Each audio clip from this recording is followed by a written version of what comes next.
আজি আগমনী zenith junior secondary স্কুলত এখন আদৰণি সভাৰ লগতে সম্বৰ্ধনা সভাৰ আয়োজন কৰা হৈছে। আজি জেনিথ জুনিয়ৰ ছেকেণ্ডেৰী স্কুলত নৱাগত আদৰণি সভা আৰু লগতে হৈছোৱা উচ্চ মাধ্যমিক আৰু উচ্চতৰ মাধ্যমিক শিক্ষান্ত পৰীক্ষাত ভাল স্থান প্ৰাপ্ত ছাত্ৰ ছাত্ৰীবিলাকক ফুলাম গামোচাৰ লগতে চাৰ্টিফিকেট দি সম্বৰ্ধনা জ্ঞাপন কৰে।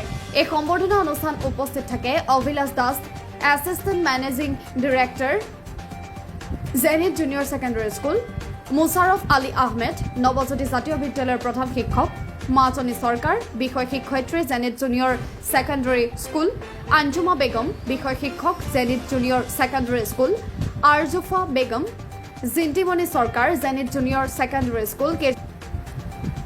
কেইজনমান ছাত্ৰ ছাত্ৰীৰ অভিভাৱকৰ লগতে ছাত্ৰ ছাত্ৰী উপস্থিত থাকি এই নৱাগত আদৰণি সভা আৰু সম্বৰ্ধনা সভা সম্পূৰ্ণ কৰা হয়। আগমনীৰ পৰা ৰফিক আলীৰ ৰিপৰ্ট, জনতাৰ খবৰ 24 লাইভ।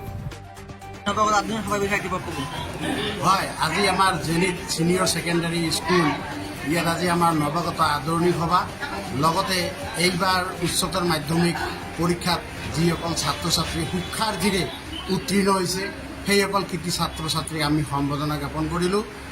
লগতে আজি আমাৰ এই ছিনিয়ৰ ছেকেণ্ডেৰী স্কুল, এই জেনিথ ছিনিয়ৰ ছেকেণ্ডেৰী স্কুলত যিসকল একাদশ শ্ৰেণীত নতুনকৈ নামভৰ্তি কৰিছে সেইসকল আটাইকেইগৰাকী ছাত্ৰ ছাত্ৰীকেই আমি আনুষ্ঠানিকভাৱে আজি ইয়াত আদৰণি জনাইছোঁ।